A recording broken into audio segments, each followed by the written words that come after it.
The room went silent when they walked in. My parents. Two strangers wearing familiar faces, smiling like they owned me. "We're your guardians," my father announced, his voice steady, rehearsed. My mother nodded beside him, eyes glittering with greed. Guardians. The word cut deeper than any knife. Because 15 years ago, they weren't guardians. They weren't even parents. They left me on a doorstep like unwanted luggage. And now they sat across from me at my aunt's will reading, waiting to collect what they thought was theirs. The house, the money, my aunt's legacy. They didn't notice the folder in front of me. They didn't see the trap already set. I was 12 the day they disappeared. One fight too many. One bill too late. And just like that, they walked out. I still remember the way my father's taillights vanished down the street. My mother didn't look back. My aunt found me crying on the porch. She didn't ask questions. She just pulled me into her arms and said, "You're mine now. I'll take care of you." And she did. She gave me more than food and shelter. She gave me dignity.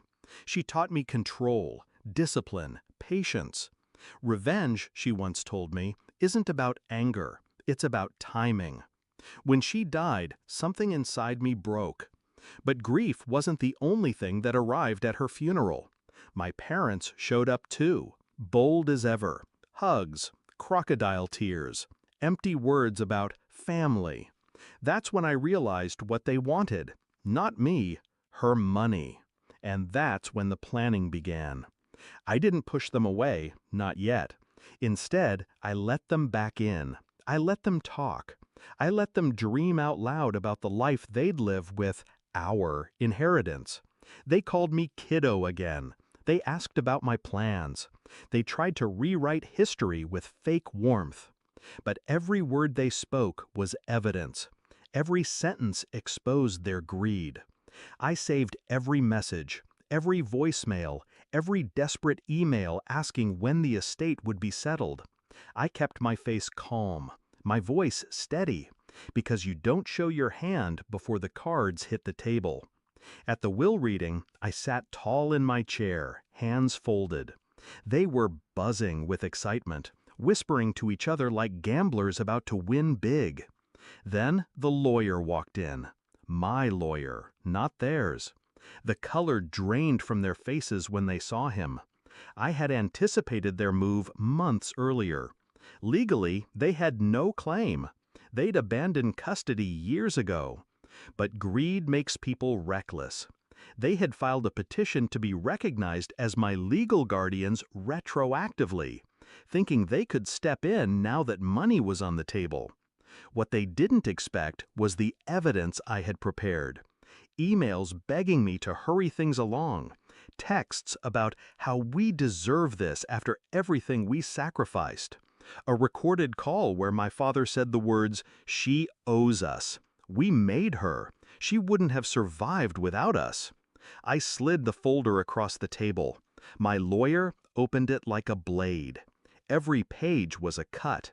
Every signature a wound. Their smiles cracked. Their hands shook. By the time the lawyer finished reading, they weren't parents. They weren't guardians. They were strangers caught red-handed. My father tried to recover first. He leaned forward, voice shaking. This is a mistake. We're family. Family." That word used to mean something. Now it was poison on his tongue. I looked him in the eye and said nothing. Silence was louder than anger. My mother reached for me then, tears pooling in her eyes. For a second, I saw fear, not of losing me, but of losing money. That was the moment I knew they were finished. The lawyer closed the file. "For the record," he said, "these actions constitute fraud and could be grounds for legal charges.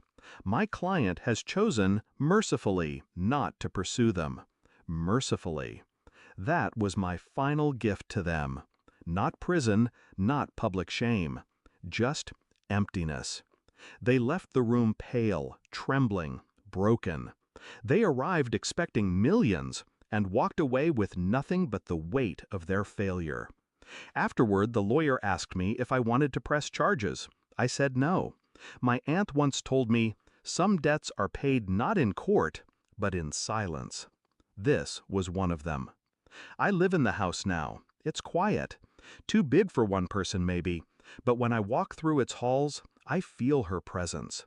Her books on the shelves, her perfume lingering in the closets, her voice in the back of my mind reminding me patience, timing, control. I didn't just inherit her money, I inherited her strength. And when I think back to that day, the way my parents' faces collapsed when the truth cornered them, I don't feel guilt. I feel peace. Because revenge doesn't always scream. Sometimes it whispers. Sometimes it just walks out of a room and leaves you with nothing. That day, I left them exactly what they gave me 15 years ago. Nothing.